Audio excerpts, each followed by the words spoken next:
So, welcome everyone. Thank you for joining. Today's satsang is going to focus on a nuance, which I think these nuances are some of the most significant parts of a teaching that we can receive. However, they are particularly useful. They're only useful for some people at some points in time. So, in a way, it's not necessarily the best thing to focus on in a satsang, and that's why I don't talk about the nuances for most of the satsangs. So it's important to bear in mind that the core teaching is the teaching of non-doership and non-attachment to outcomes, which is really a structural change, you could say, in the body. But structural means the structure of thought, the structure of belief, the structure that of the way the brain and its makeup is. So often when we talk about a change in the way we think, we may not consider that as structural because we just see our thinking as something that we do, and we don't really see the mechanism of how we think, and also our feelings, which are really, or our emotions, which are condensed thought. We don't really know how those come about. When we start feeling it and seeing into it with more detail, we might start realizing that those feelings and those thoughts are actually a result of a structure, a biological structure, in this case part of the intellect and the brain. And when our thinking eventually changes, when our sense of self changes, on the one hand we can say it's a change in our beliefs, but at the same time it's a change in the structure, because the beliefs are in place because of the structure of the neural network. And as certain ways of seeing life, new ways of seeing life come in, they automatically affect the structure. In fact, we only get to see some life differently as part of the structure changing. So as the structure changes, we see life differently. As we see life differently, it's a feedback loop that then changes the structure even more. So the main teaching and the main structural change is the dissolving of the belief in personal doership and attachment to outcomes, which really is a knowing oneself differently and experiencing oneself differently. So it doesn't mean knowing oneself intellectually. It means knowing oneself comprehensively, which includes the intellectual aspect. It includes being able to talk about oneself and describe oneself based on a description of our new experience. But the knowing oneself is more comprehensive. It's about a new experience, a new way of feeling ourself in life, a new way of feeling who we are and what defines us, what threatens us, what completes us, the difference between how pleasure and pain affect our sense of self. So it's a much more holistic sense of self rather than just an intellectual sense of self that comes about. Well, that's always been the case. We always have a more holistic sense of self than just the intellect, even when the deeply ingrained belief of doership and attachment is in place. And so my point is that when the changes happen and what I describe as the belief in personal doership, the belief in attachment to outcome falls away, it delivers essentially a completely qualitatively different experience of life, different qualitative sense of self. Now, when I say completely different qualitative sense of self, we might imagine, oh, it's so different that it means, no longer experiencing oneself as a person. Now, that's not exactly what I mean. It is a qualitatively different sense of self, but I didn't sort of specify in what way does the qualitative sense of self change. And so, to put some more structure around that, I would say, in my experience, it doesn't mean that we don't qualitatively feel like a human being, or like part of what we are is this physical entity. We can find ourselves having experiences or resting in states of the human being where the sense of being a body falls away. Now, if someone in their process is finding that state is pronounced, the state of not being associated with the body, then there is a profound change in the sense of self.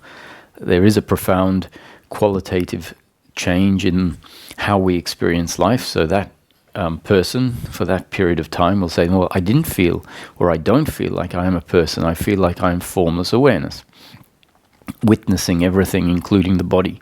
And so that is a profound change in the sense of self. And I would say that is a result of a change of the structure of the body, including the brain, whereby the neural network is no longer rendering the life experience in the same way as it was before. And often when that different state of consciousness, we could call it, sets in, the seeker for whom that has set in doesn't necessarily have a conceptual description, that's what I'm putting forward here, conceptual descriptions that align with what I'm suggesting. Rather, their best guess is, I am not a person, I was never a person.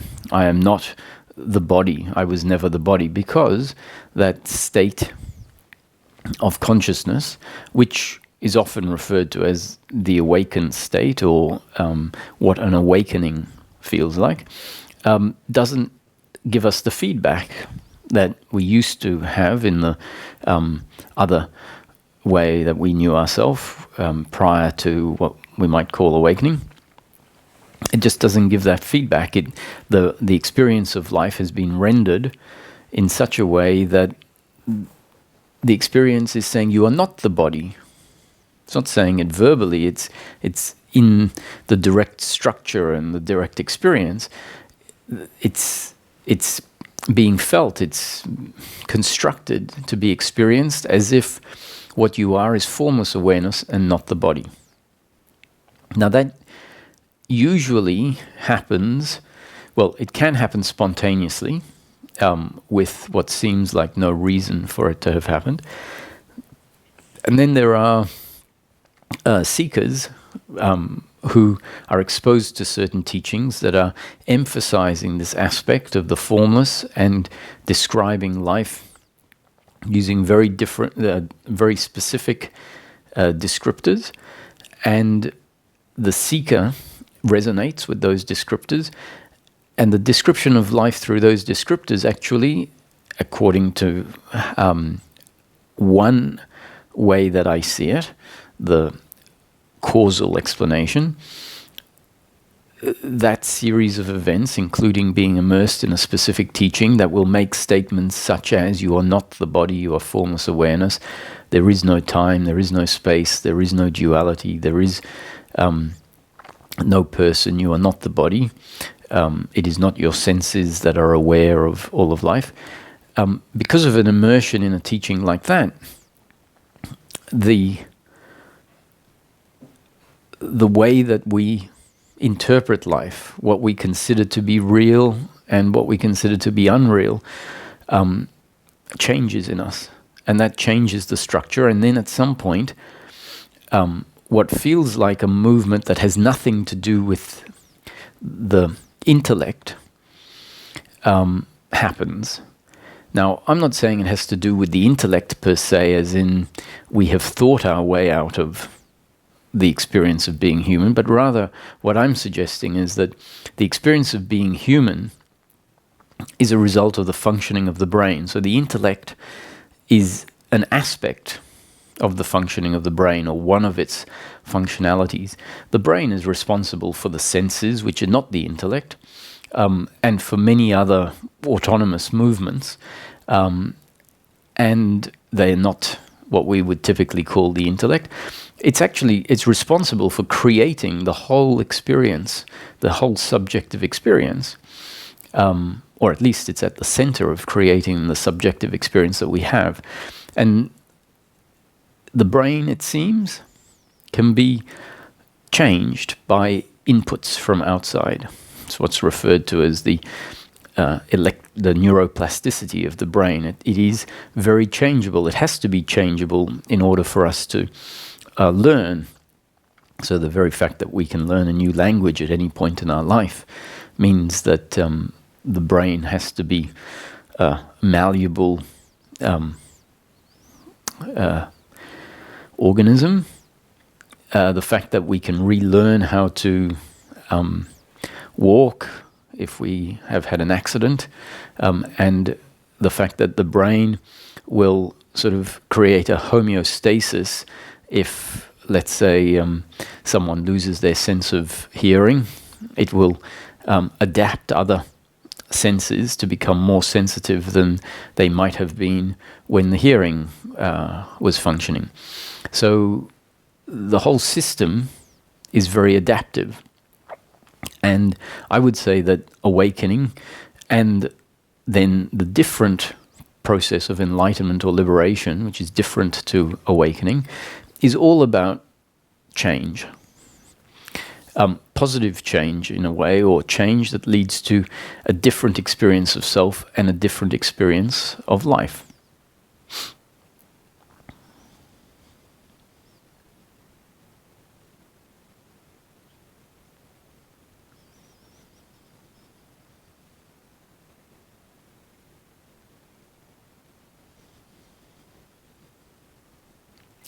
So as we're exposed to teachings and certain things that are said in the teachings make a change in how we see life, then depending on what change has happened, we experience life differently.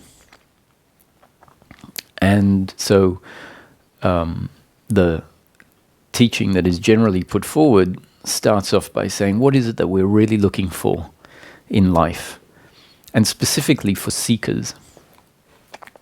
What is it that a seeker, someone who has moved on to the path of inquiring deeper into life, having sort of concluded that the way that they have engaged in life so far hasn't actually delivered something sustainable and hasn't delivered a satisfactory life. And so at a certain point, that realization sets in, and then we start looking for a different way. And spiritual teachings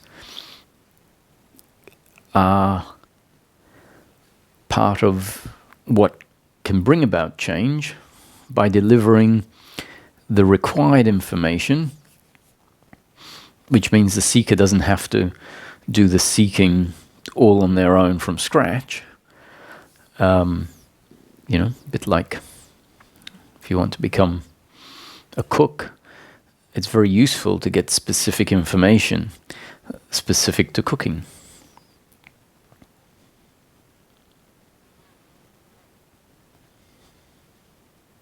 So the question is asked, what are you really looking for? So that the seeking can become focused and narrow. And then from that point on, the concepts that are delivered are specifically aimed or specifically relevant to the answer to that question, what are we really looking for as seekers? So if we don't have that question, then we won't have the answer to the question. Once we have the answer to the question and we really acknowledge, yes, that is what it is I was looking for. And that's important because one of the phenomena that we find in seeking is that people don't ask this question. they are not sure what it is they're seeking, or in fact they are sure what it is they're seeking, but the answer they have hasn't been developed anywhere near the way it should in terms of giving clear direction to that seeker. And very often the answer is actually wrong, and therefore the seeker is once again seeking in the wrong direction. So the answer, not to keep you in suspense, although many of you already know, is that the teaching says what we're really looking for, whether we realize it or not. And what it really means is eventually, when we've tried all the other things, if it's our good fortune, our destiny to land on this, which is peace of mind, which is another word for happiness for the human, but if we say happiness, we really have to be sure to be clear. Happiness means something very specific, peace of mind in daily living. So whether we realize it or not, which means eventually we'll come round to this conclusion, because the seeking for all sorts of other outcomes will deliver suffering. Suffering is what inspires us to seek, and so eventually, if we're engaging in a seeking that delivers suffering, which really means a seeking that is not pointed in the right direction, then eventually we're going to see that and eventually move in a different direction until we eventually hit the jackpot, so to speak. Now, if we're not given hints or pointers, the eventual will be longer. So I can't emphasize this enough. So we haven't got into the nuance of today's teaching, but before we do, I want to make sure that the nuance that we're looking at is understood relative to this topic that is what the teaching is usually talking about, because there's no point talking about a nuance if we get lost in debating the nuance without bringing it back to the key movement, the key objective. And that's often one of the problems when we hear spiritual teachings, is we get into a debate about a concept that is really just a sub-concept that is there to support the main point, the main objective. So, for example, debating whether life is predetermined or not predetermined, because there is a concept that says life is predetermined, may not actually be the point. Especially if someone's idea of predetermined is different to the use of the concept in the teaching. So then there might be a debate that goes on for a long time, essentially because the two people aren't clear on what each means by predetermined, or more specifically, that the questioner is not clear on what is meant in the teaching as predetermined, and more importantly, not focusing on why the concept of predetermination is included. Because the concept of predetermination is included in order to prove predetermination. It's there as a support to the main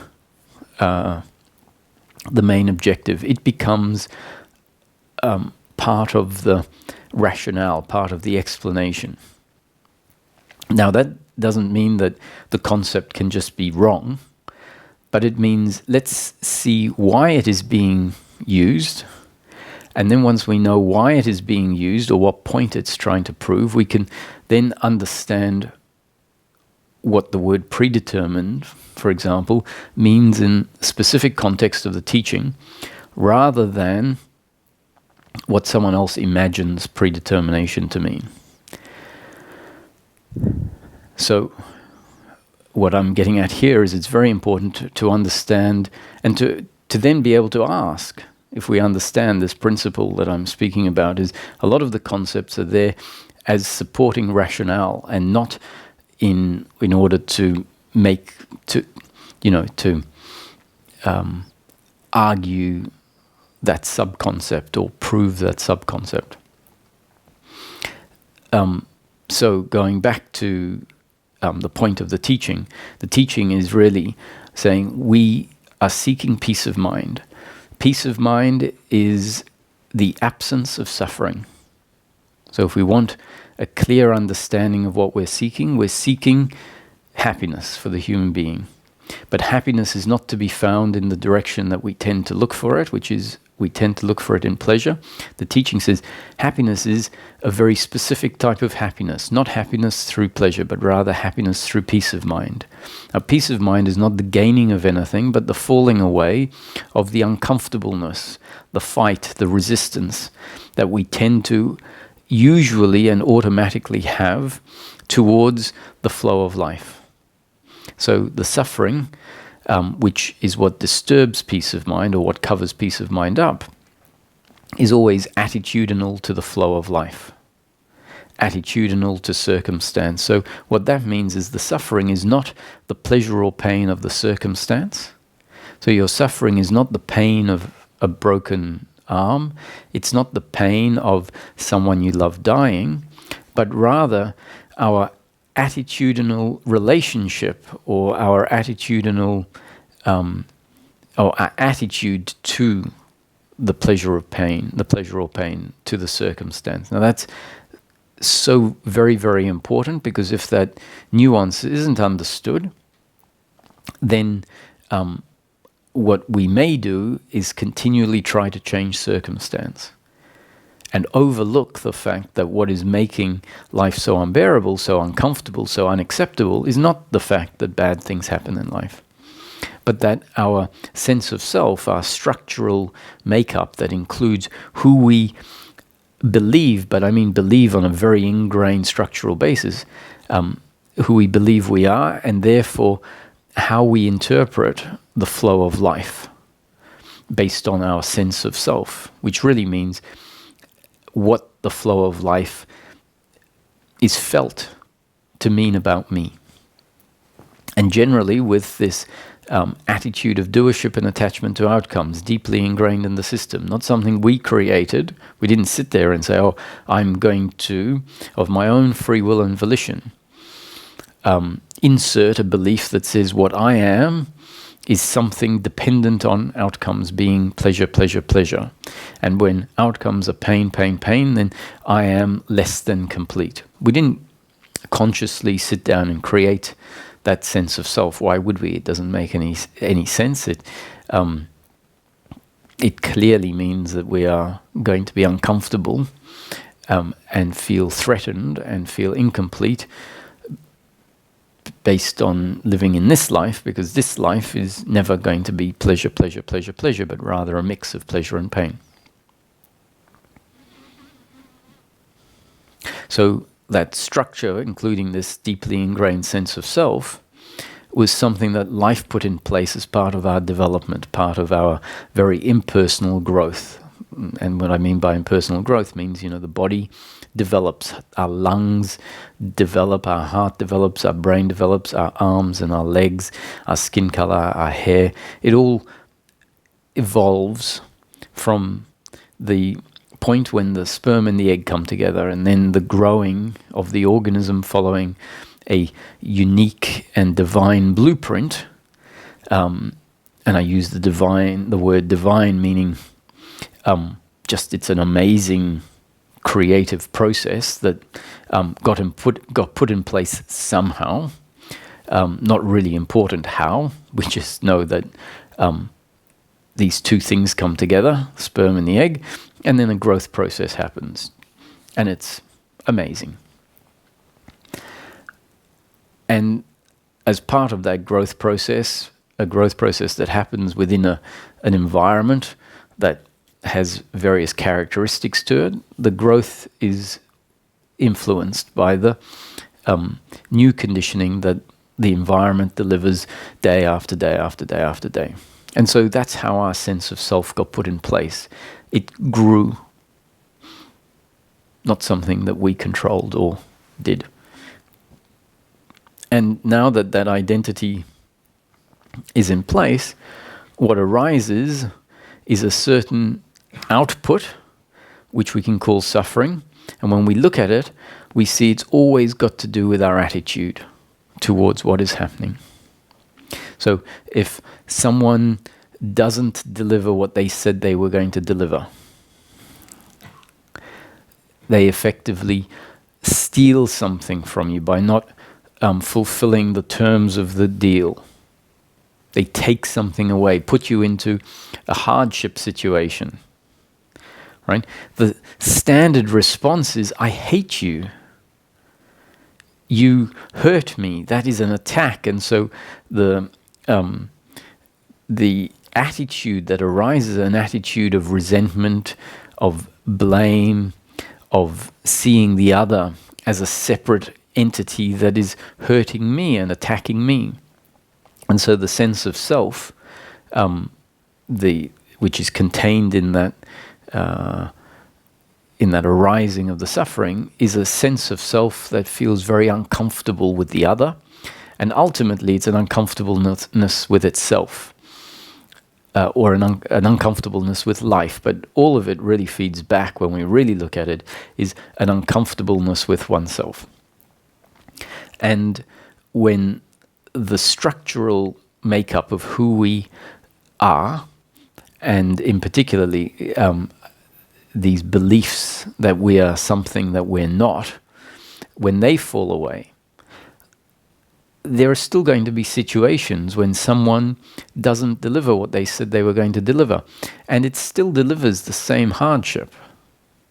However, the response to that, not because the person chooses to respond differently, it's not a conscious choice that someone can, you can do it, you can make a better, you can have a better reaction to that than you did last time, or try again, you can do better. It's not about effort. It's about the structure being different, and the input, which is someone letting you down and delivering pain, or stealing money from you, or not paying you for something, or not fulfilling a set of terms that you both agreed on. That still happens, and yet the structure sort of, for example, says, yes, that's life. These things happen. It's like, what? What are you talking about? These things happen.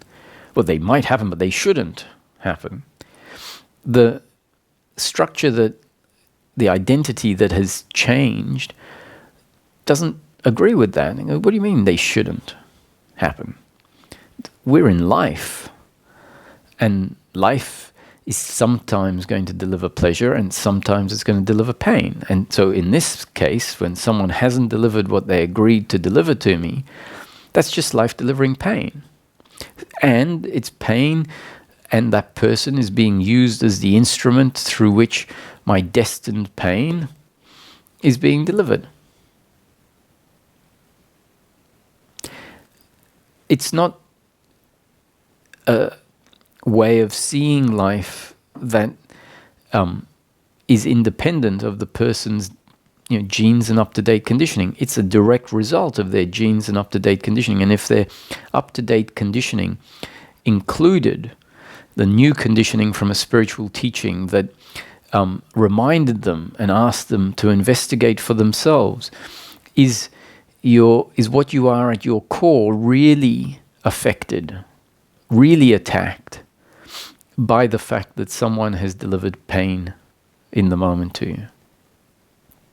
And if that new conditioning has led to the functioning of that biological and psychological identity in such a way that it started asking questions, started observing the inner state more at times when pain was delivered, started paying more attention to the inner state in meditations, started following the pointers that were delivered. Now remember, the following is just because the information came in and it created a certain response, the seeking response, and that seeking response is going to be different for everyone. Many people could listen to the same teaching, and how the new conditioning lands is going to be different in everyone, because even though the new conditioning coming in is essentially the same. It's landing in a different vehicle. It's being absorbed by a different sponge. And so how the different sponges absorb the new conditioning and what effect they have on the sponges is very dependent on the structure of the sponge. So sponge is just an analogy for the human being receiving the new conditioning. And so the seeking is essentially never our doing, but a continual set of outputs of a continually changing person. Person meaning the impersonal consciousness of source linked to a particular body-mind organism, which is the instrument.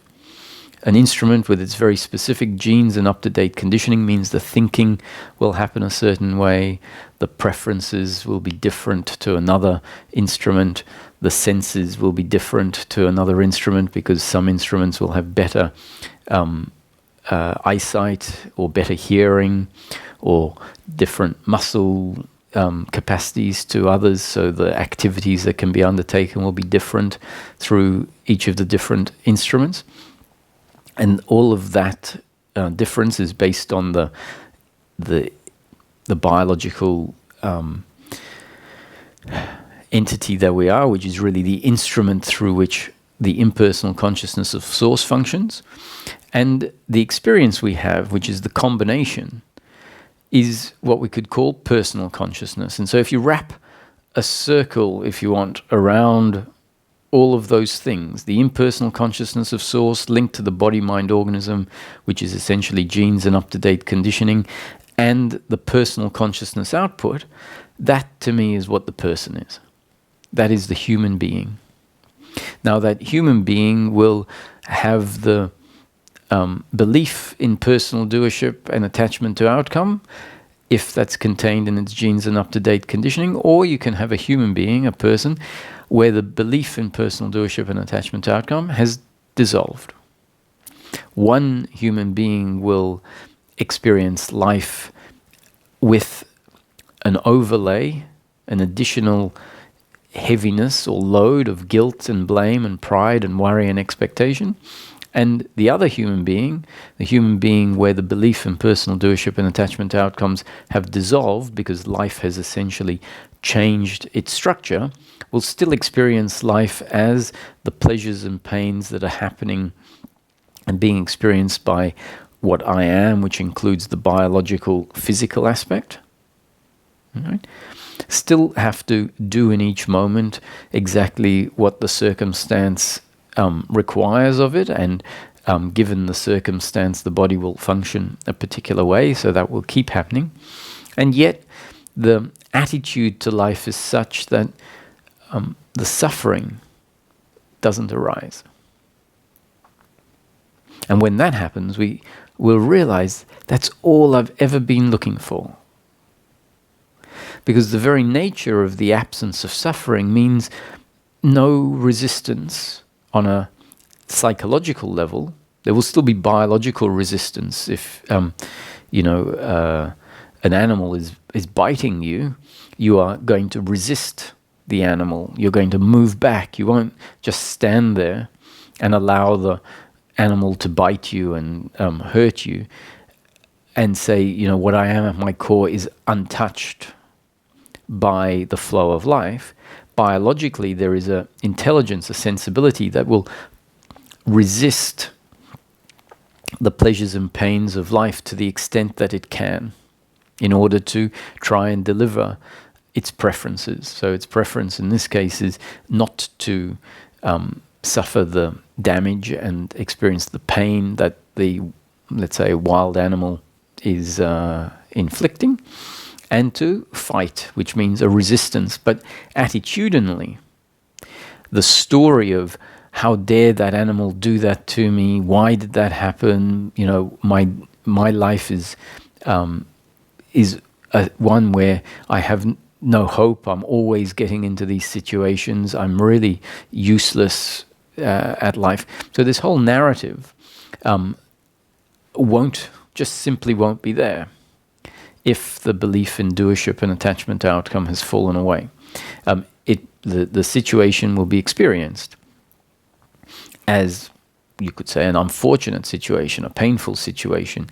The body will do whatever it can. It might run away. And yet after, the sense of shame or hatred towards oneself or hatred towards the animal won't be there. So the situation won't get extended horizontally in time. Attention will be focused on the new moment, which may be focused on the cuts that you have, and a decision to go to the hospital to have your cuts looked at and healed will be what you'll be doing next. And the psychological story that turns into an uncomfortableness with oneself, or an uncomfortableness with the other, in this case the animal, or the owner of the animal, or whatever, is not there. So that is the happiness that's available. And that happiness requires the body-mind organism to go through changes, and the changes are not necessarily, they're not something that happens just by, you going to sleep and the changes magically being applied. They're changes that require our involvement. Primarily, they require our investigation. Now, that investigation is not our doing. This is important because if I talk about it, requires our involvement. It can be interpreted from the point of view of personal doership and say, oh, well, I have to do it, I have to make it happen. I'm saying, well, you can't make it happen because you can only function the way that you're designed to function. You can't control it because outcomes are not in your control. However, the description is the change just doesn't happen magically. The change happens as a result of the body-mind organism becoming involved, or rather becoming interested and motivated by the spiritual teachings, interested and motivated by this urge to see things more clearly, interested and motivated by the description that says it's everybody's birthright to be able to live life at peace, regardless of the circumstance that happened. And so if the body-mind organism is appropriately primed, and hopefully a large percentage of you out there listening are going, yes, actually that's what's happened. Life has, not because of my doing, well, you might not entirely acknowledge that just yet, but this part you might acknowledge, well, actually that is how I'm functioning. I am interested. I am resonating with the notion that the human being's birthright is to experience life free of suffering. And I am finding myself drawn to hearing more information, and I am finding that during the day, an investigation of my own daily life, which is really where the suffering happens and where the peace of mind will happen, that is happening, which really means, oh, life is changing me. So we have reason to be optimistic, not pessimistic, even though we understand, oh, I'm not the doer, I'm not in control of the outcome, I can only function the way I'm designed. That's okay. There's no reason to be unhappy with that, no reason to be pessimistic and think, oh, well, this is never going to happen because I can't control it. In fact, most people watching hopefully will say, oh, that is what's happening. Ramesh used to say, we're God's favorites. Because God, life, is bringing about the change. We're not making it happen. We're not choosing. We're being lived. We're being adjusted and changed by life in this way.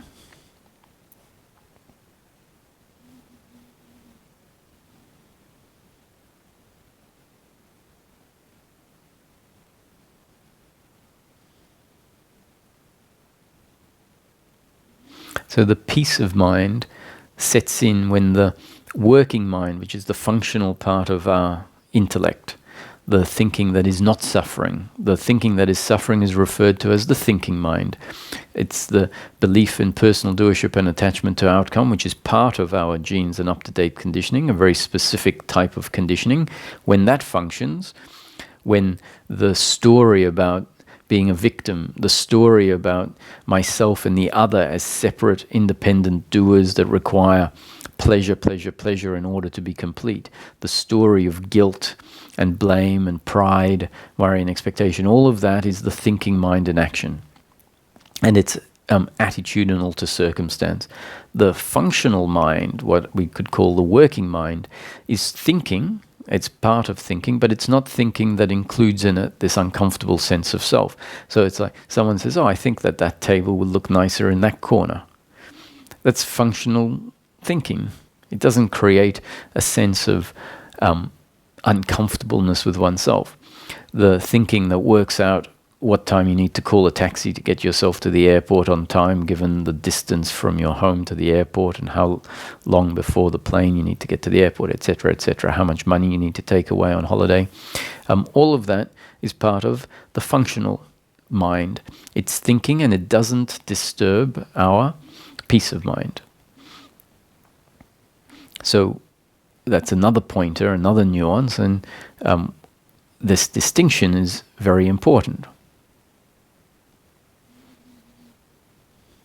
And when the working mind has been equipped with the pointers and they have been understood intellectually at first, as we start going through our life and the inevitable, let's say, involvement in circumstance happens, and that involvement means, let's say, blame towards the other, resentment, a feeling of uncomfortableness with the other for what they have done that has hurt us, an uncomfortable that is not the physical or the financial or the emotional pain, but rather a layer of psychological suffering, of blame in this case towards the other, on top of the experience of the pain of the circumstance.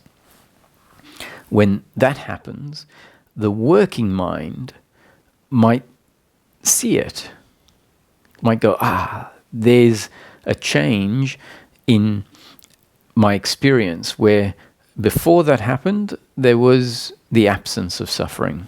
So before that happened, there was no problem with life. And then the outcome happened, the response, the attitudinal response happened, so meaning in your experience in that moment, there is uncomfortableness, an uncomfortableness that previously would have been there, and there's nothing in your system that has been equipped or primed to know what it is, or to think that that is something that is causing our uncomfortableness in life. The system is designed for it to be there, and it seems completely reasonable and rational to blame the other.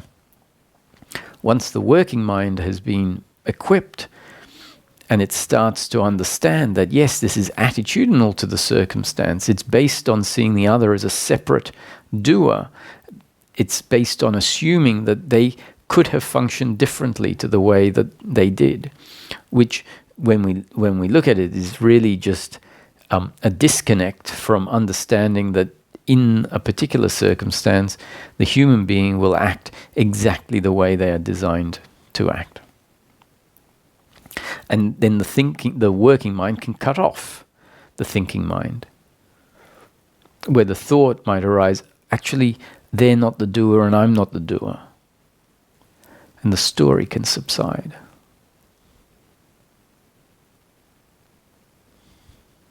And in that moment, we find that the peace is regained.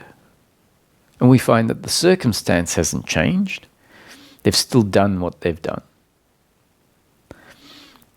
And yet, the suffering has stopped, just in an instant, because the working mind has cut off the story that on some level in the system is believed to be a valid story, but now somewhere in the system it's being seen as being an invalid story based on a misunderstanding, a misinterpretation of how we all function. There's now the understanding in the system that actually this was my destiny. And it was the destiny of the other to function the way they were designed by life to function and deliver that pain to me. And in the same way, when I receive pleasure, when someone receives pleasure with this understanding, they're most grateful for the pleasure, in the same way that you have to endure the pain when it's delivered. Right? The good news is that life balances that out with the fact that it sometimes delivers pleasure. Someone unexpectedly gives you something that you're not expecting, something positive. It's like, wow, is this for me? Thank you, I accept it. I enjoy it.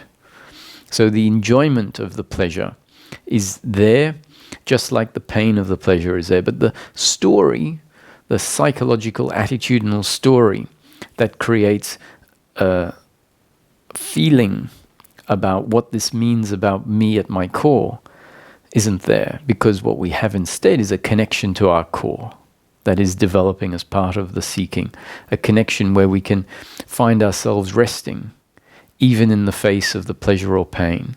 So in the example I was using before was pain being delivered by someone. The story of blame, the working mind cuts it off. And we find ourselves sitting here, still with the situation not ideal, but with a level of freedom, a freedom from the suffering. And it's like, actually, that's really all that makes life unbearable.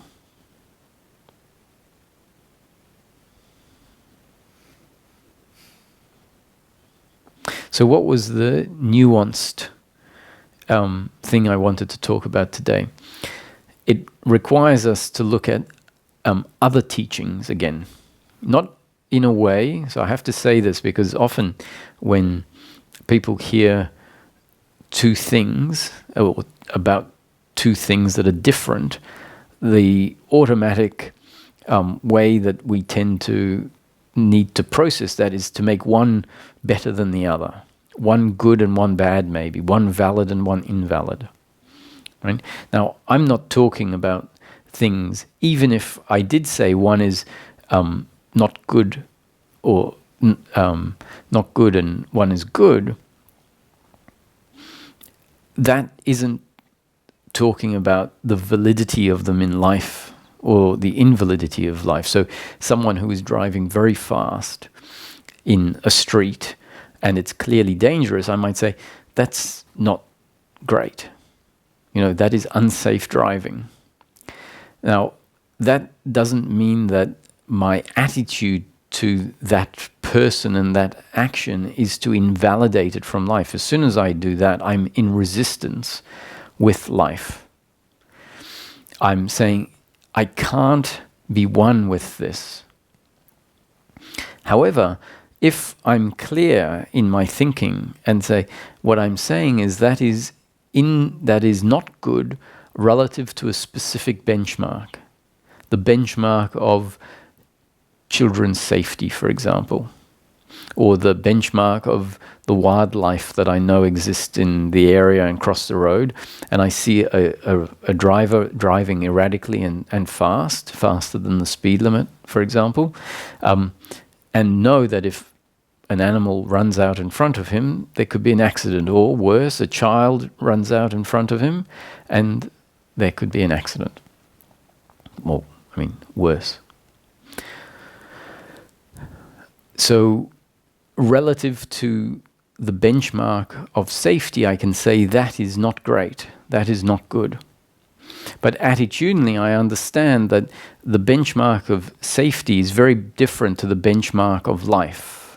Life includes both the good and the bad, and so at the same time as saying that is not good relative to the benchmark of safety, I can still keep it as valid in the experience of life. Now, along the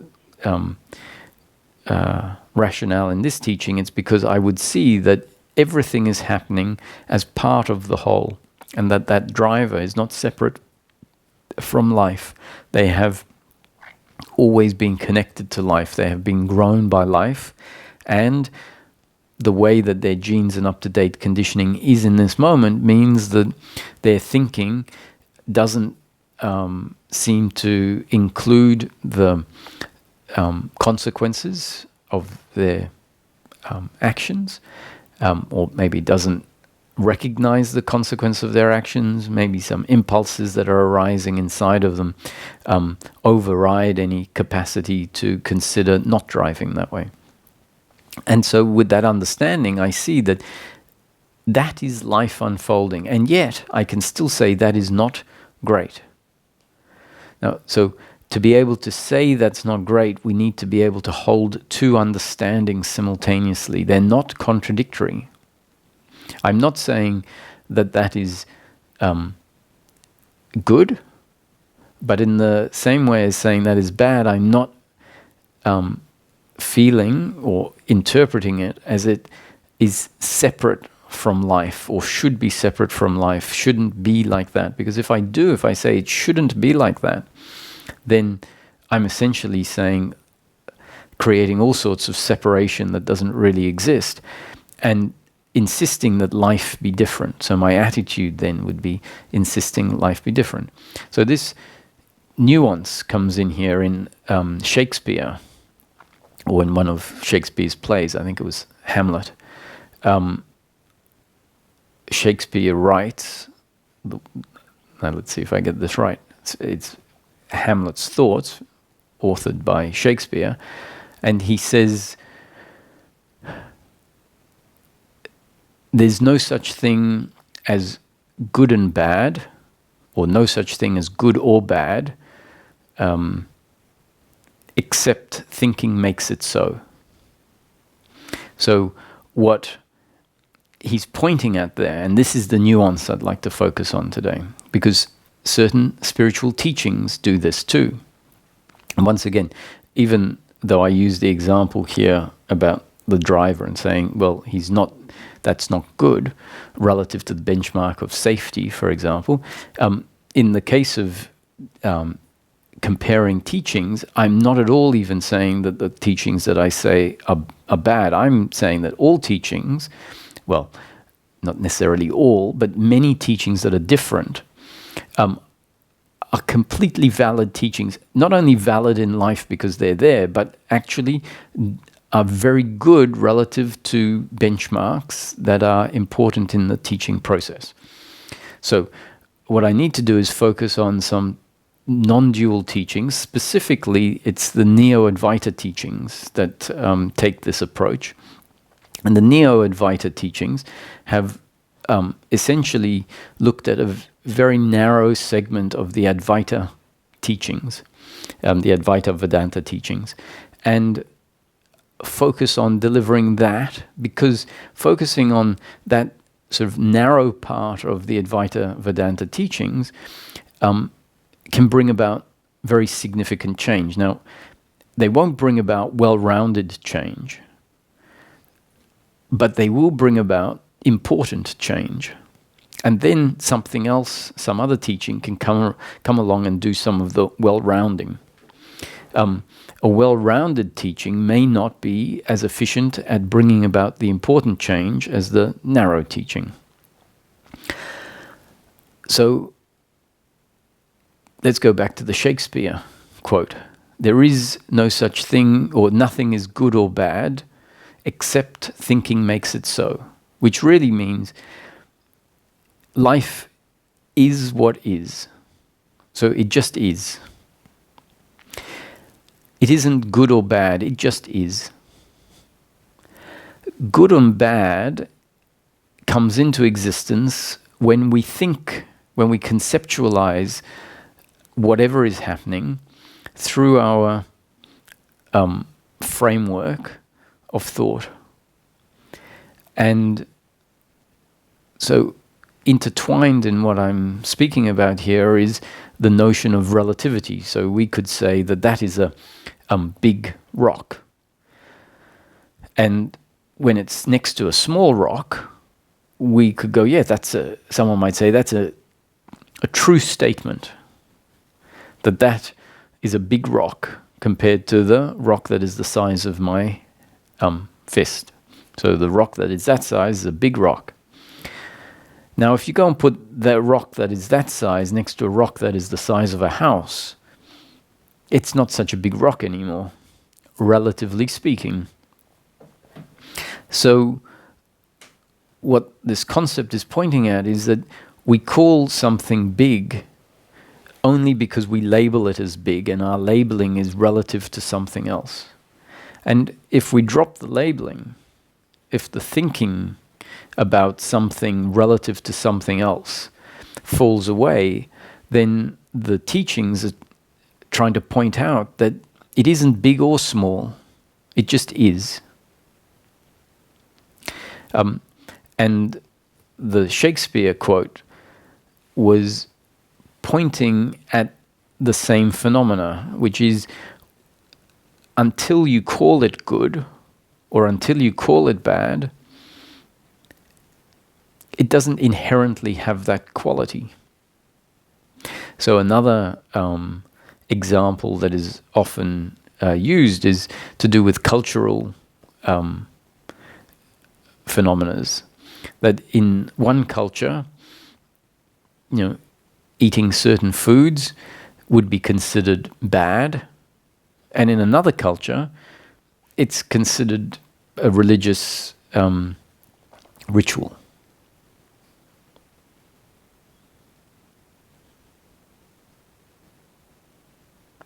And so we see that this notion of good and bad, at least the labeling of it as good and bad, is quite relative. So this really is there is a real phenomena of our mind labeling everything good or bad relative to some ideal we have or some idea we have. And why it's brought up in teachings is because our mind has created a benchmark that essentially says that act, that outcome, that thing that you're doing, that tree, is good relative to the idea of who I am. Now, we don't necessarily realize that it's saying that is good or bad relative to all of the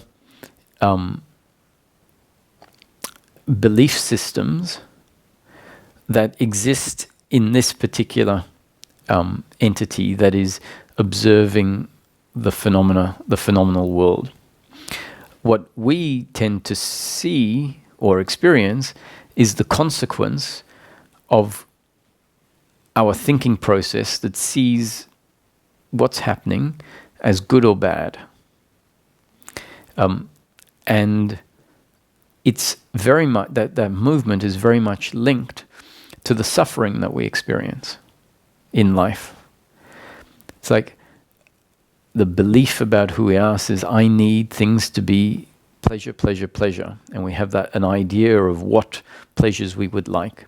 And as soon as life turns out differently, there is a labeling that takes place of what is happening relative to our idea of how it should be. And that whole process becomes, in a way, part of our experience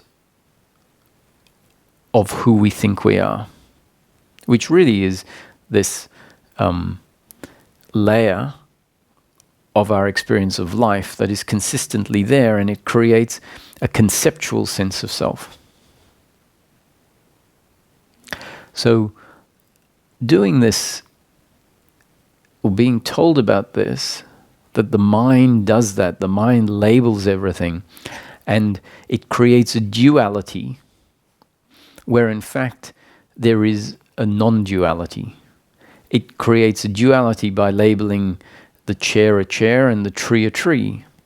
And so this principle is really, especially as it's put forward in the teaching, is saying, it isn't a tree and it isn't a chair unless you label it. So it's not only that we label things as good or bad, we label the world according to our human concepts of what the world is.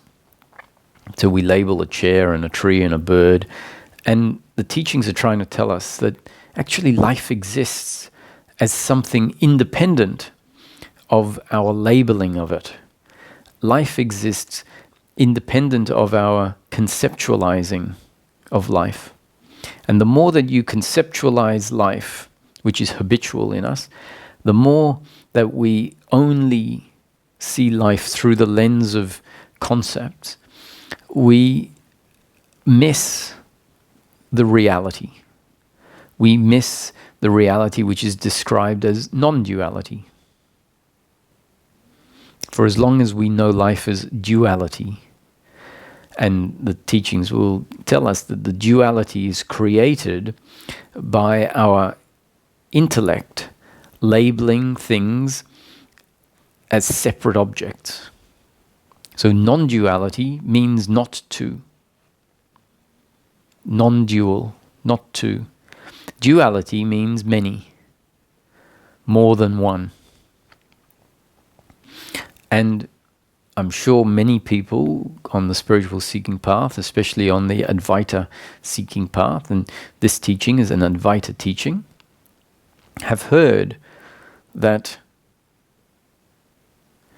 the reality, the truth, is non-duality. The reality is non-separation. And our intellectualizing, our conceptualizing is what creates the separation when no separation exists. It creates a separating because in conceptualizing the chair as a chair, the human as a human, we create the concept of two. And we create, as a result, a separation, a conceptual separation that doesn't actually exist. If the conceptualizing of the two falls away, the point being made in those teachings, and what I'm talking about now, is to say, does reality exist outside of your contemplating, or rather, reality exists prior to and independent of your contemplating it, or conceptualizing it, labeling it. And your labeling it is what is creating the lens of illusion, the lens of duality, the lens that you are separate from the rest of life. And wisdom or understanding, knowing, is the collapse of that illusory lens through which you see life. And so there is an encouragement to stop habitually labeling, to stop habitually conceptualizing life as this and that, good and bad, including an encouragement to stop thinking about life as causal, because it would say that, the thinking of life as causal is based on an assumption of a life of duality, of a life of separation. So because we have experienced life through this lens of conceptually separating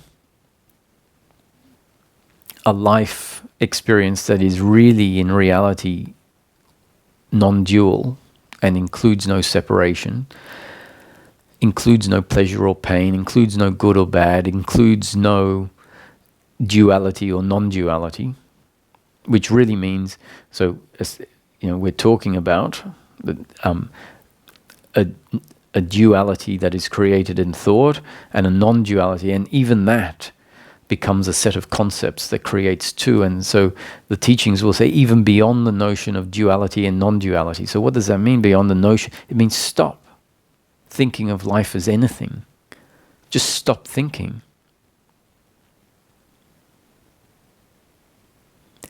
And if in a particular moment the right pointers in the teaching click into place in our intellect, either while it's being said or afterwards when we contemplate it, and as part of the experience something clicks, then we might realize, I've always known life through a layer of thinking. It was so habitual.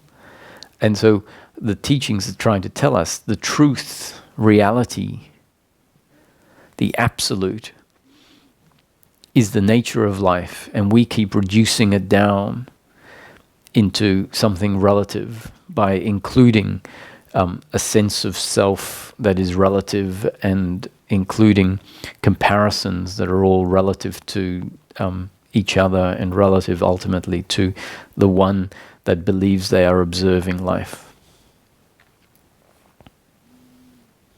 So it's stop doing that.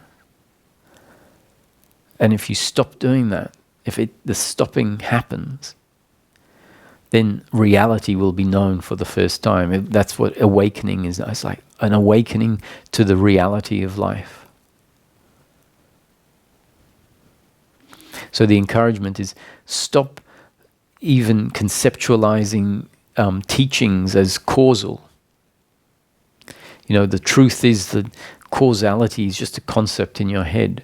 The idea that there is a process of seeking is a concept that is in your head that keeps you disconnected from seeing the reality of life.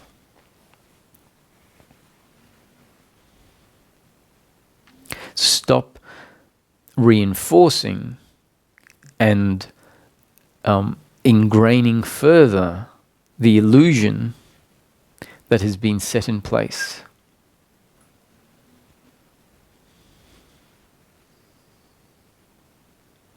Time doesn't exist. The non-dual life, the reality, exists now.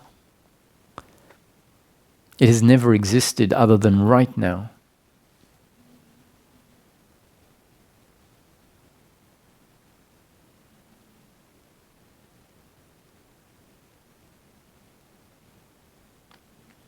When the lens of conceptualization falls, it becomes so very clear that the past comes into existence only when there is a thought of the past. And that thought of the past is a label or a picture based on memory, which is just a thought that is arising in the present moment. And it's of the same nature as the conceptualizing of things as good and bad, the conceptualizing of the chair as a chair that is separate from the tree, which is separate from the sky, and a conceptualizing that separates life. The notion of the past and the future are also thought forms that come in and disturb a realizing of life as it really is. Life happens now in this present moment.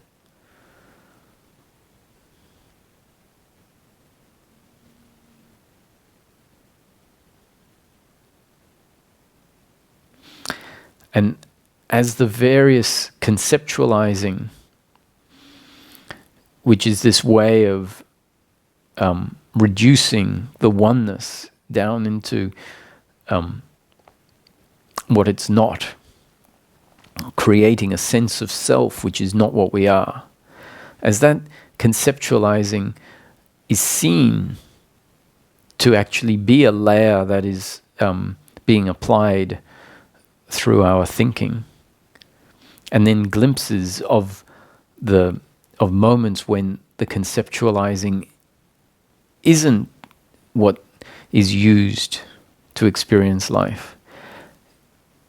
It's in those moments that a sense of what we truly are can burst forth.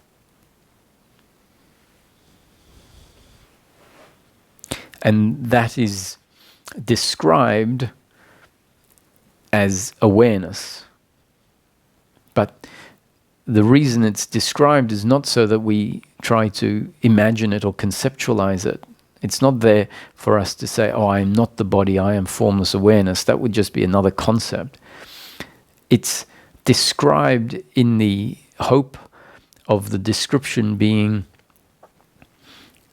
something that just allows attention to land on itself, for awareness to bump into itself and recognize itself.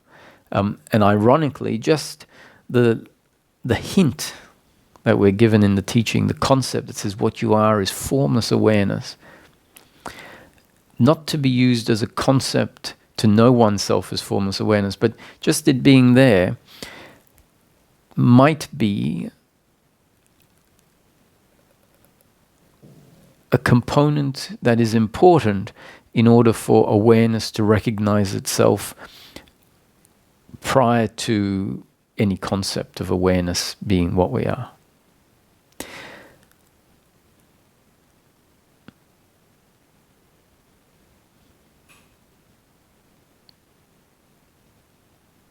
So along with the dropping away of any notion of time, past and future, seeing it as a concept that is creating a sense of life different to when that concept falls away. And in order for the concept to fall away, it needs to be seen as a concept. We need to realize, when I talk about what happened yesterday, it is a concept that brings yesterday into the present moment as a reality. In our concept, the concept says yesterday was real because we're thinking about a story that includes yesterday. And so that has a very powerful effect on the experience that we have in this moment. It means that the current moment experience, which is an experience arising right now, isn't felt as an experience arising right now, isn't recognized as an experience arising right now. It is distorted by the concept that is included in the present moment of a yesterday and a tomorrow. It turns our attitude to life as an attitude of something that exists outside of the present moment. And so how can we know life truly if life only exists in the present moment? And we have an idea of it as something that is extending in time. How can we know life truly if we continually support concepts in our head as truth, concepts of cause and effect, which actually rely on the notion of time being real? How can we know life truly if life really is just a spontaneous arising in the now?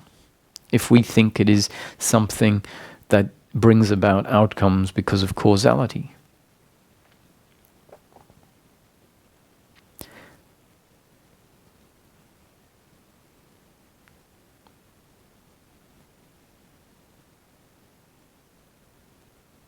The concepts being put forward in this particular moment are saying that life delivers the now continually in each moment.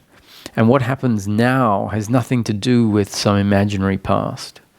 What happens now has nothing to do with causality.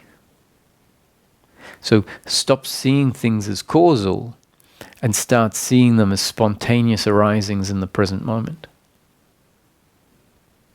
Stop all of your thinking that is in opposition to how life is being described in the teachings, and then allow the descriptions to fall away. Allow all descriptions to fall away. So don't see life as not causal, because that is seeing life through another lens of conceptualization, a lens that says life is not causal, but rather life is prior to cause or causelessness. Life is neither caused or spontaneous. Drop both labels and allow life to just be, free of the conceptualizing of it.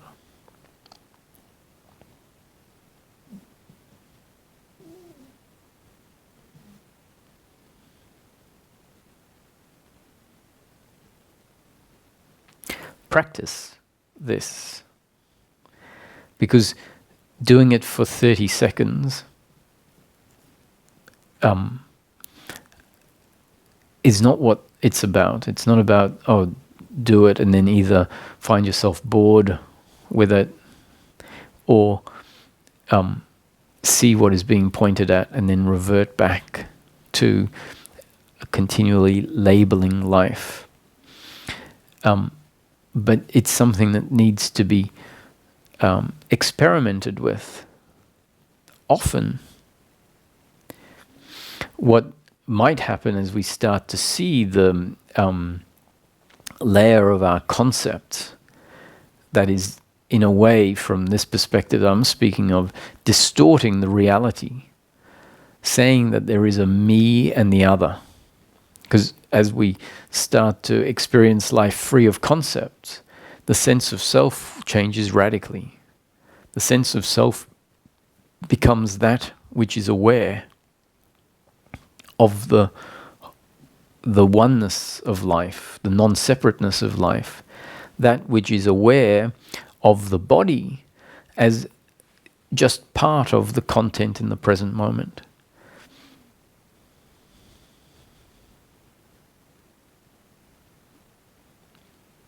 And viewing life from that perspective as a happening, from the perspective of being the formless awareness, the notion of me and the other, good and bad, time, past and future, no longer makes sense. We would say there is no me and the other. There is no time. There is no good or bad. There is no pleasure or pain. There is no health or disease. There is no wealth or poverty. There is no male or female. Life just is. From that perspective, the witnessing perspective, which is the core of what we are, or what in this teaching that's being put forward right now would be to say what you really are is the formless awareness in which life arises and from which point it is witnessed. You are the formless awareness that is nowhere and everywhere, all pervasive, formless and ever present, that which was never born and will never die, that which is invulnerable, untouched by the coming and going of life, untouched by the spontaneous arisings and the subsiding of life, and the arising and the subsiding, untouched by the appearance of form, all arising within the formless consciousness that you are. Be that, know that. And in being that and knowing that, there is a knowing that you exist silent and still, unchanging, and the body is actually part of the manifest change, part of the form, which is not what you are. And as that perspective sets in more and more, especially as the understanding that the labeling of me and the other, male and female, good and bad, hot and cold, pleasure and pain, right and wrong, is simply a conceptual overlay. What we might find is our insistence to ourself, if the thinking comes up and starts labeling things that way, that that's not truth, that doesn't exist. What we might find is in conversations with others, we can't stomach, in a way, the description of me and the other, of good and bad. It just doesn't make sense because it's been seen to be a conceptual overlay.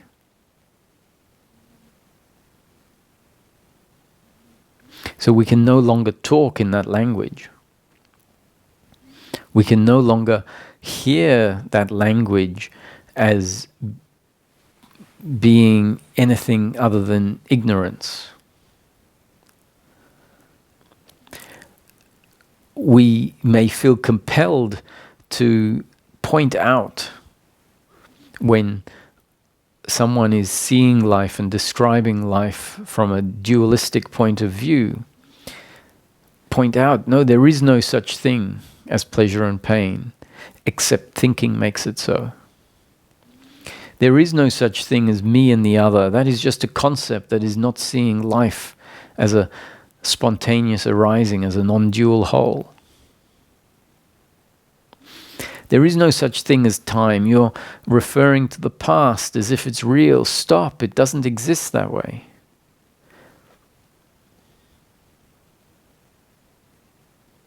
It's all illusion. All there is what is.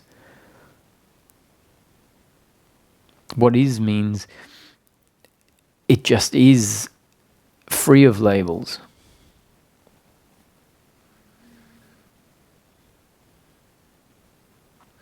Now, this is a hugely important recognition for a seeker to come across. The fact that the intellect, not actually the thinking mind, but maybe more the working mind. However, the working mind onto which the thinking mind will infuse itself is always labeling, and that the experience that we have of life is actually the experience of life as a labeled life, as a conceptualized life. It is a huge requirement, or it's very important for a seeker to awaken to this fact that the experience of life is an experience of life seen through a lens of conceptualizing, which really means experientially this has to be seen, and it gets seen through contrast. It gets seen when the conceptualizing for a moment stops. When the pointers that say, you're calling this good and bad, and how do you know it's really good and bad? How do you know it's good and bad in the scheme of the whole universe? You only know it as good and bad relative to your very limited understanding of life, and relative to what is good for you, based on your ideas of how society should be, which comes from society telling you how society should be. And as a teaching delivers the right information to support the seeing, the spontaneous seeing, not intellectually seeing that we label everything. There are going to be intellectual parts to it that click before it's seen not through the lens of duality. So once a teaching delivers enough of the right concepts, and a seeker is immersed in that, eventually, hopefully, a seeing of life free of concepts happens. And then a seeker can't, in a way, we can't unsee that anymore.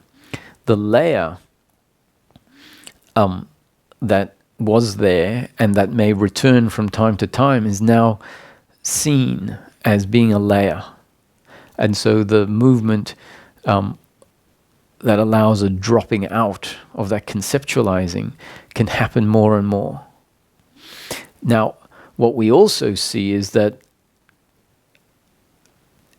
our uncomfortableness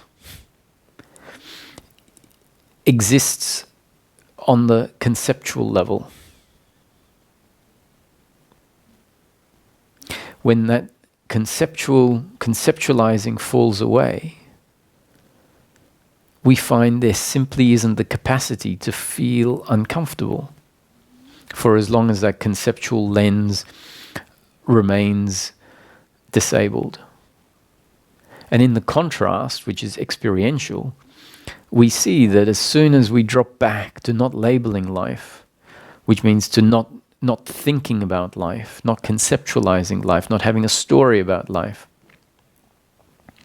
the suffering, the uncomfortableness is no longer able to exist. So it becomes clear the suffering is conceptual. The suffering is mind-made.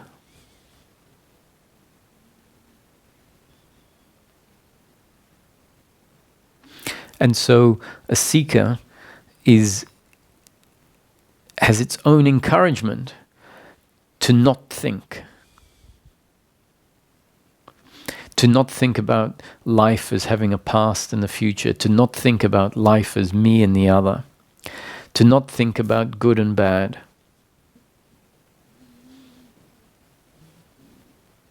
To just allow life to be. Because each time we come back to thinking about me and the other, good and bad, the past and the future, what we experience is our uncomfortableness comes back in. And the teachings have told us that thinking is what creates the illusion, what obscures reality. Thinking is when what includes in it or creates the false sense of what we are. And so for as long as you know life through the lens of illusion, for as long as you don't know directly in the present moment the non-duality of life, for as long as you believe yourself to be a person, you are bound to suffer. So what liberation is, according to certain teaching frameworks, is the end of thinking, the end of knowing yourself as a person, which really means the end of conceptualizing yourself as a person. And the teachings will say, you've seen when that falls away, you know yourself not as a person, but as formless awareness. Life continues to happen. It's witnessed.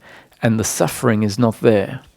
Because the conceptual dimension in which the suffering exists is disabled.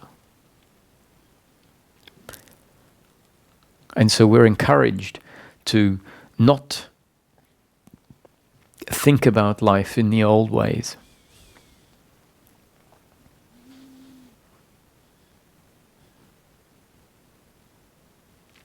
And as the old thinking has its plug pulled out of it,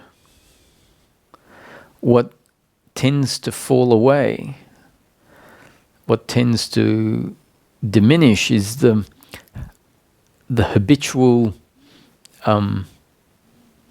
knowing oneself according to thought, and what is replaced is an experiential knowing of oneself, or even if we drop the experiential, because the teachings I'm referring to don't use that, the direct knowing of oneself, which means knowing oneself prior to any conceptualizing or thinking of oneself, conceptualizing that creates a separation, which means it's all not real. So the direct knowing of yourself is available when the thinking falls away. So know yourself that way, time and time again. Allow that to be the way that life is lived on an ongoing basis, meaning cut off the validity of thinking. See that it creates the sense of being a person, being a human being, being a body. And when the thinking isn't enforcing and creating that sense of self, you know yourself truly as awareness, as consciousness.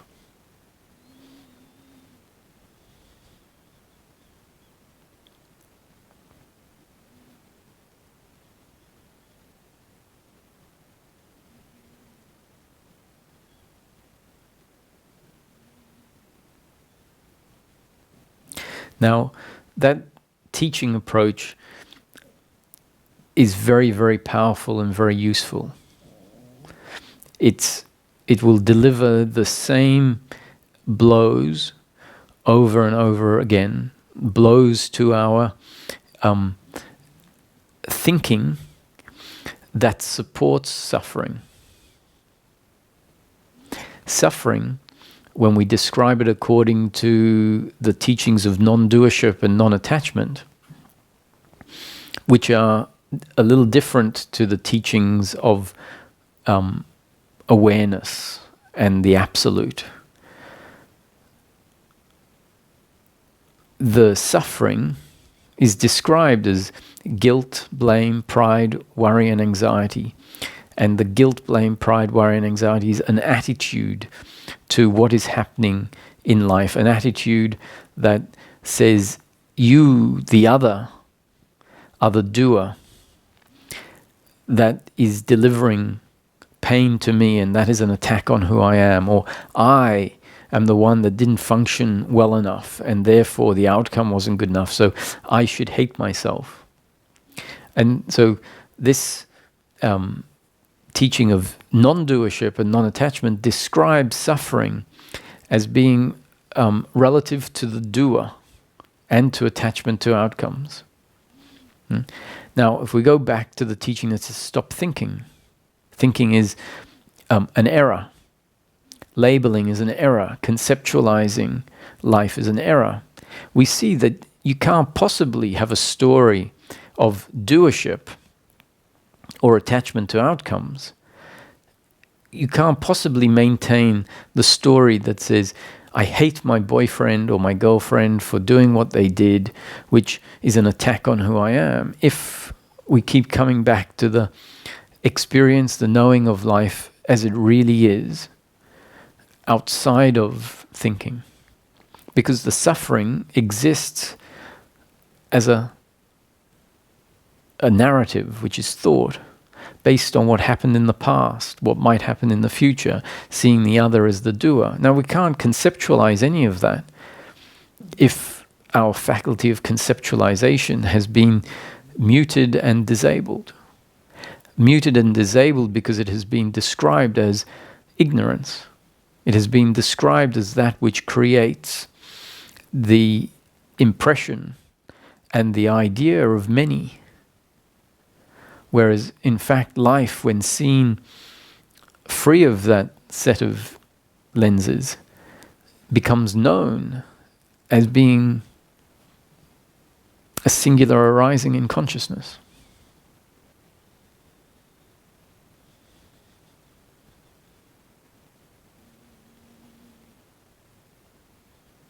So the suffering can't arise if we stop thinking. And it might be that we become convinced that the problem is thinking, that life really is known truly when thinking falls away.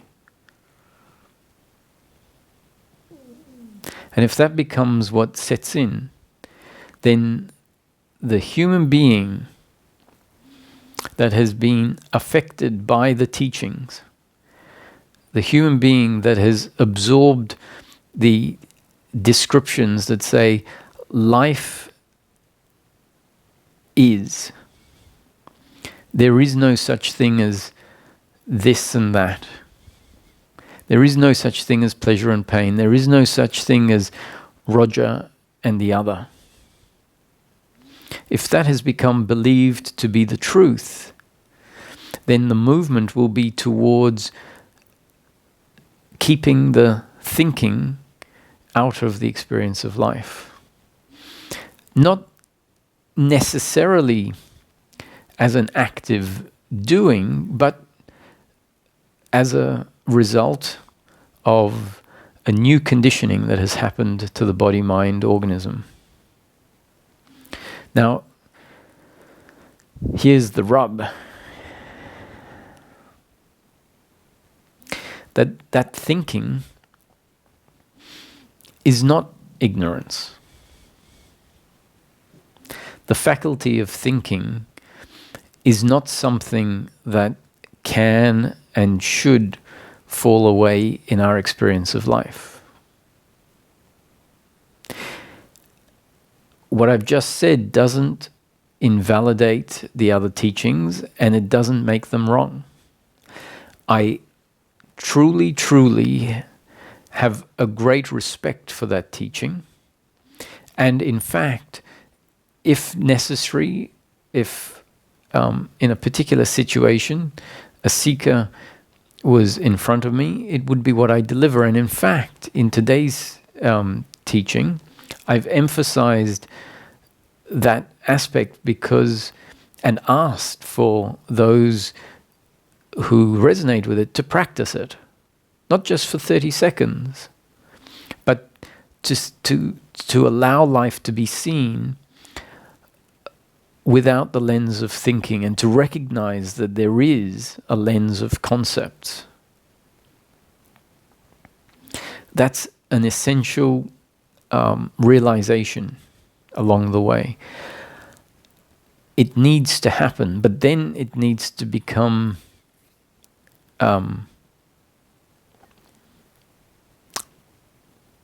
it needs to be that understanding needs to be integrated in such a way that it becomes less absolute than we needed to treat it in order for it to do its job, in order for it to reveal something to the seeker through a contrast of life being seen through the lens of conceptualizing, and then life being seen without the lens of conceptualizing. That's so important. And then that understanding needs to be integrated, whereby it's not held as absolutely invalid in a life free of suffering. Because in fact, subduing the conceptualizing faculty of the brain is never going to deliver integrated, enlightened living. Integrated, enlightened living requires the faculty of thinking to very much come back in. Thinking is an important part of the integrated experience of life. The integrated experience of life is the absence of suffering. And suffering is a very particular type of thinking. I need to be able to call a chair a chair. I need to experience a chair as separate from the tree. I need to know to get into my car rather than to go and sit on a bench thinking it'll get me to the shop. That conceptualizing, whether we think about it or not, exists in our system. It's part of our conditioning. And I don't think anyone, even a seeker who's maybe a little stuck in that phase, would deny the fact that there is a conceptualizing of a car as a car. Even if they think they're not conceptualizing it, there is a deeper conceptualization of it. Because, we wouldn't get into a car if we had no concept of it as being something that will be able to transport us from A to B. So even when the conceptualizing of life falls away, we have to acknowledge that there is a layer of conceptualization that's happening. And then we hopefully start recognizing, so all of this just to get to the nuance.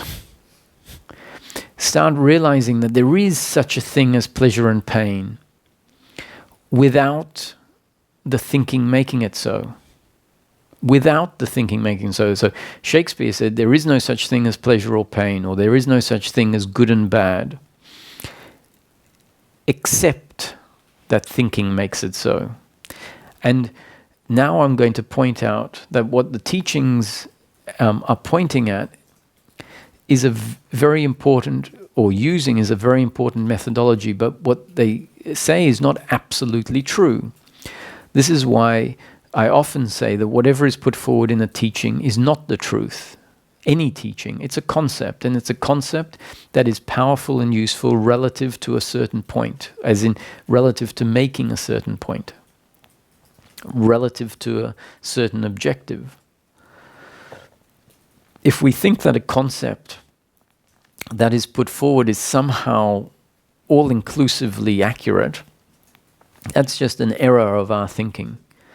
That's a misunderstanding about what a concept can be. And even a concept that points you beyond your concepts is still a concept. So why is there pleasure and pain even before the conceptualizing of it? And the reason is that life is experienced from the perspective of a particular body-mind instrument, even when the state of consciousness is such that the body is experienced as just an object, and the sense of self is a sense of being formless awareness in which everything arises. Even when that is the state, the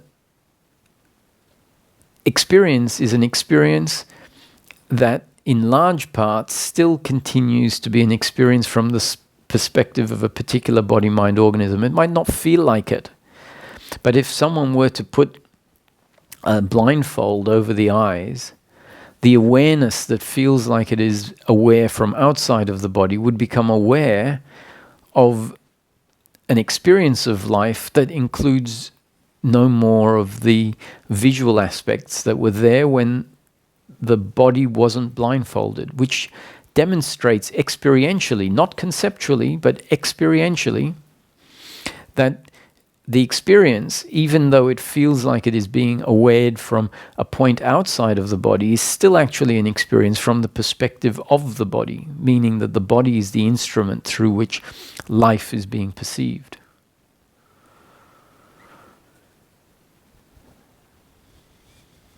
And the body is not just the sense of sight. The body through which the experience of life is being experienced is a body with biological preferences. So a baby that hasn't had its conceptual faculties developed yet, a baby that hasn't had enough experience of life, a baby whose brain hasn't developed to include the capacity to conceptualize good versus bad, pleasure versus pain, male, female, will still cry when it's hungry, because that is pain that is biological prior to any conceptualizing of pleasure or pain. When a baby is cold or too hot, it will cry, which is in a way a demonstration that pleasure or pain exists experientially prior to any conceptualizing it, because the pleasure or pain is registered relative to the biological entity, the biological instrument through which consciousness is always functioning. So that shows that what is always an experience of pleasure or pain. What is, even when we're not labeling it as pleasure or pain, is by default always an experience of pleasure or pain, because it is being processed. Always what awareness is aware of is the experience of the body-mind organism.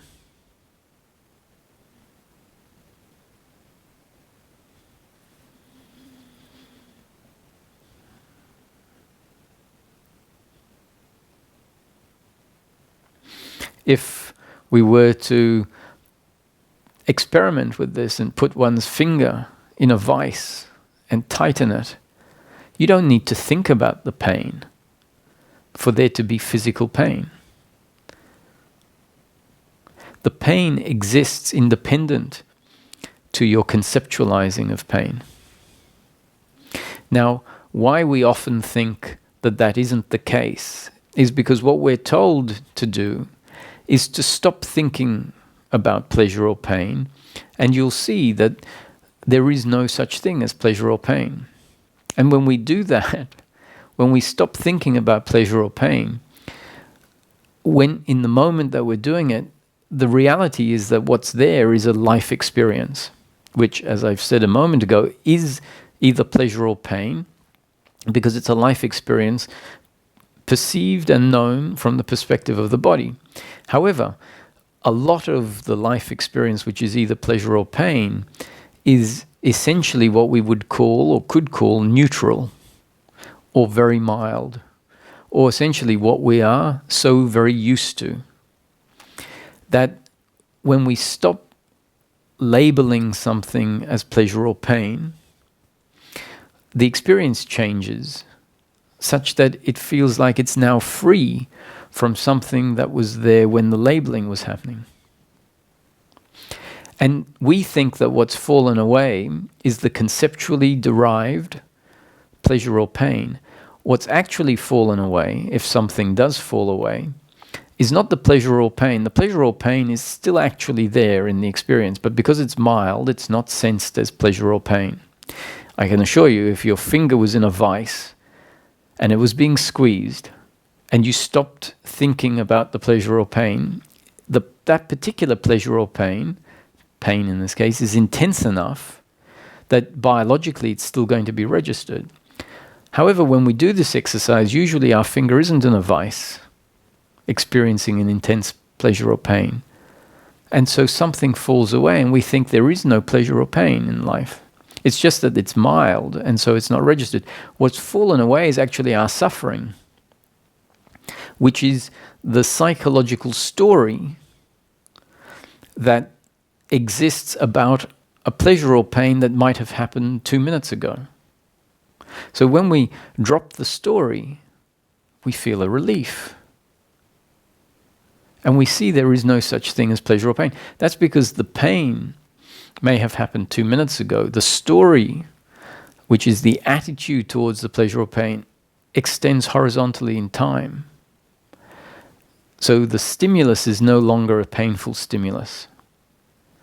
The story, which is not a story of pleasure or pain, but a story of attachment to pleasure or pain, a story that says that pleasure or pain that I'm imagining in the now, which happened then, means this about me. And so then we're asked to stop thinking, stop conceptualizing about pleasure or pain, and you'll see there's no such thing as pleasure or pain. What's happened is we've stopped conceptualizing about a pleasure or pain, which is the basis of the suffering that exists in that moment, and so the suffering collapses. Now this is the nuance I'm trying to get at, is that let's change our conceptual understanding about what is being pointed at, and our understanding becomes deeper. Furthermore, what we come to understand is what we're really looking for is the end of suffering, not the end of pleasure or pain. If there's pain in the moment, it's going to be experienced biologically as pain. If it's experienced just biologically as pain, a story about what it means to me, what it means about me, doesn't have to be there. That is an additional layer on top of the pleasure or pain. So acknowledging that life is actually always the flow of pleasure or pain is an acknowledgement of what is. Though the irony is that some seekers are convinced that they understand reality so well, because a lens of conceptualization has fallen away. Their interpretation is that what has fallen away is the imaginary pleasure and pain of life, and when that falls away, we see that life just is. So it's sometimes referred to as being with what is, or just allowing what is to be. And the description that would be given is what is doesn't include any pleasure or pain. And that from the person that believes that they now know reality. And if we follow what I've been pointing out, what I'm saying is what is in fact the flow of pleasure or pain. Not a flow of pleasure or pain that is a conceptualization of pleasure or pain, but a flow of pleasure or pain based on the biological makeup of the body, which includes its biological preferences.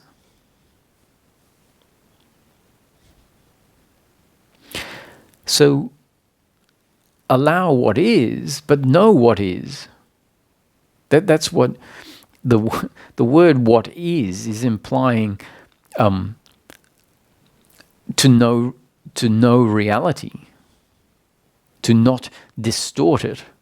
Now, if you say that what is doesn't actually include pleasure or pain because of the belief that pleasure or pain is just conceptualized, you actually are unclear about what is, which is the very opposite of what the intention of what is what is to not distort it. So ironically, the concept that says what is doesn't include pleasure or pain because pleasure or pain is a conceptualization, that concept is in fact distorting what is, a knowing of what is. So to the extent that you say what is, meaning the flow of life, is always a flow of pleasure and pain, you're not distorting what is, you're actually seeing it clearly. If you then realize that the pleasure or pain is not the problem, I can call something pleasurable, I can call it painful if that's actually what it is in the experience relative to the biological preferences. The problem is when I call it pleasure or pain and then that description becomes the anchor point on which the attitude of attachment to outcomes grabs onto what is, that has been now conceptualized as what it really is, pleasure or pain. And if the psychological identity that feels dependent on life being pleasure, pleasure, pleasure, will then kick into action and suffering will arise. So in that instance, that certain teachings say it's too hard to focus on the nuance of doership and attachment. That's too deeply ingrained. So what I need to do is undermine the basis on which the attachment actually arises, which means undermine the validity of the concept of pleasure or pain. And in doing that, the attachment can't attach to anything because the intellect hasn't created the conceptual label of this being pleasurable or not. But that actually is disabling a cognitive function of the brain that is an asset, that is how life needs to be lived. We need to be able to, in order to experience life as interhuman relationship, experience the life of duality, we need to be able to communicate and even not only communicate, but experience life from a perspective of duality. The issue is not seeing life as duality and calling it. The issue is if the story of doership and attachment to outcomes and knowing yourself outside of a connection to the aspects of the human that are covered up by the doership and attachment to outcome, that's where the suffering arises, when the connection to the deeper part of ourself is not there. And that psychological identity then grabs onto the very benign, mundane, and non-harmful description of something as being pleasurable or painful. So once our understanding deepens sufficiently, we can then start to, and especially what that means is once the understanding deepens sufficiently means once the identity of doership and attachment has actually been dissolved or weakened, which it can be by the process of continually preventing the conceptualization. That process can weaken the attachment. But then at some point, this description needs to come in, so that the seeker who has become convinced that there is no me, there is no other, there is no pleasure, there is no pain, there is no good, there is no bad, has become convinced that that's the case, can start introducing those concepts back into their life, can then start realizing, oh, I can live as a human being. The issue is when the doership and attachment attaches to the pleasure and pain and says, oh, you as a separate entity, the doer, created that pain, then the blame arises. If we say there is pain, but that pain is a happening, there is no separate doer for me to blame, that's very different to saying there is no other. There is an other, and there is a Roger, but it's our notion of the other and Roger as separate and independent and with free will that allows the suffering to arise. If I know the other as not the doer, if I know the other as a biological instrument designed by life in order to function one way, then I accept that what the other does is a happening according to God's will, a happening according to life's will. And I accept that pain as my destiny, and hopefully I have a connection to myself deep down that is a connection to the self that isn't actually affected by the pleasure or pain, and the psychological entity that thought it was has diminished, which then means that I can experience experientially pleasure and pain, call it pleasure and pain, and not end up with the load of suffering on top of it. So, for all those people that thought that a teaching that doesn't include conceptual descriptions, that brings about a shift into a place where life is known prior to conceptualizing and doesn't include the notion of conceptualizing, for those that feel that that is actually the truth, and that any teaching that includes conceptualization is a lesser teaching, a more basic or introductory style teaching, may actually see that really the intellectual concepts are only available after certain other insights have happened. And in fact, what we think is basic and introductory teaching can flip us on our head and allow us to see where the ignorance that wasn't seen, where an ignorance that was actually believed to be understanding of truth, can allow us to see this and bring in a humility that wasn't there before.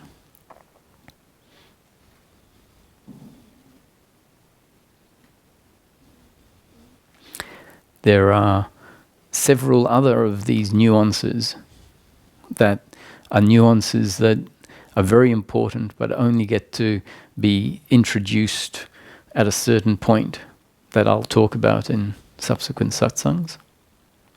But this is a satsang that is especially valid for that group of seekers that has become a little stuck in what turns out to be a bypassing, a transcending of daily living. Not a real transcending, but a transcending that happens because a faculty that is meant to be part of our daily living, meant to be part of enlightened living, gets suppressed. And in suppressing a faculty of the intellect, we actually come to believe that we know reality, when actually our intellect, the intellect of the working mind, remains essentially unintegrated and keeps us without our feet on the ground.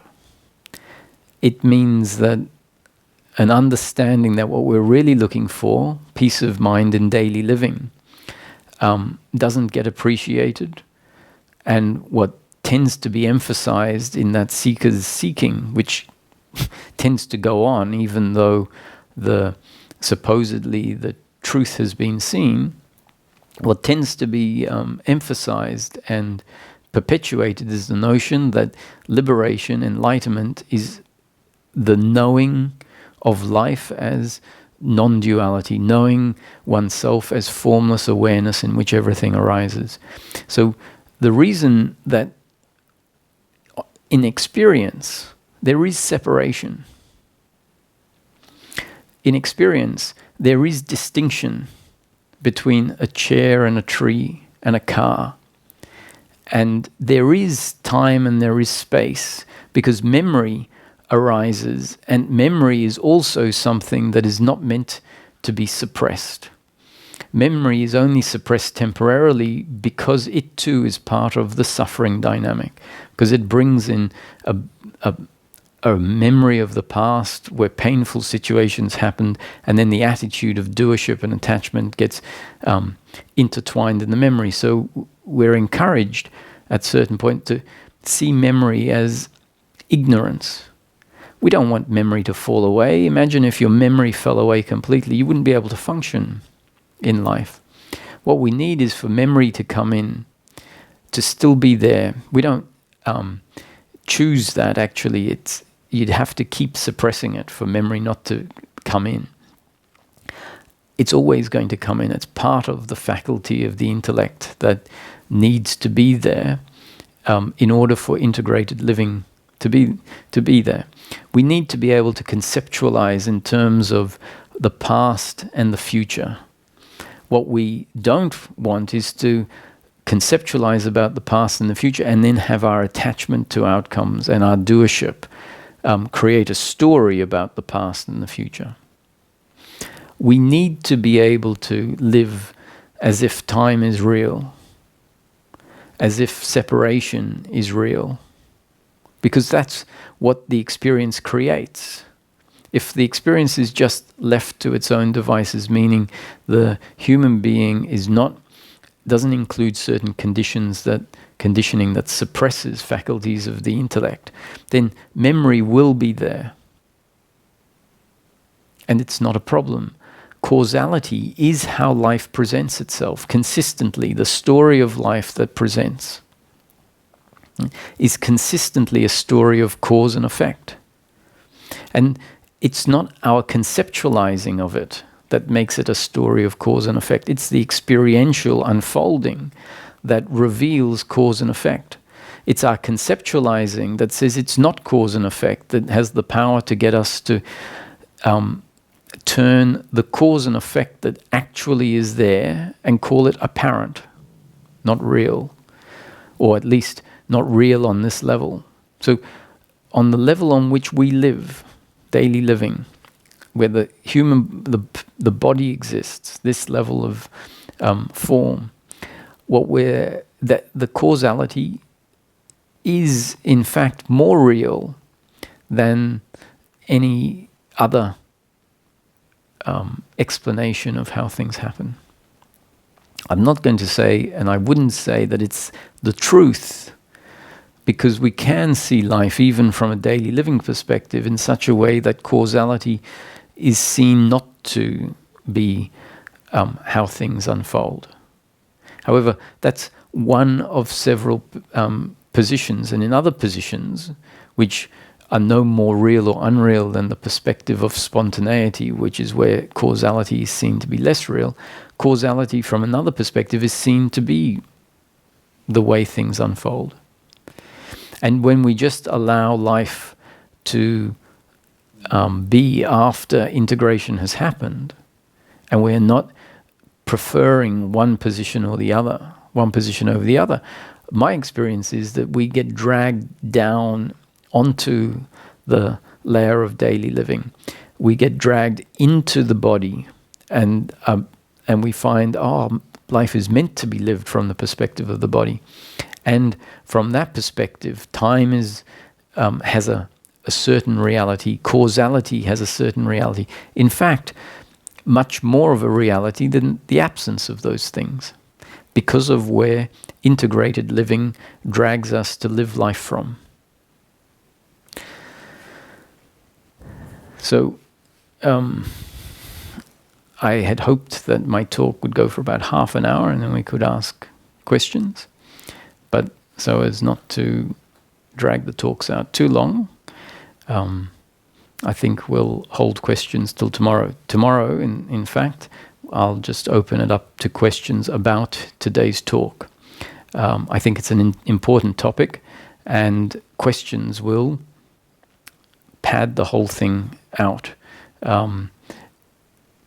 So I encourage questions to be asked tomorrow, but in relation to this topic. So feel free to listen to it again, and I'll open it to questions from the beginning tomorrow. Thank you.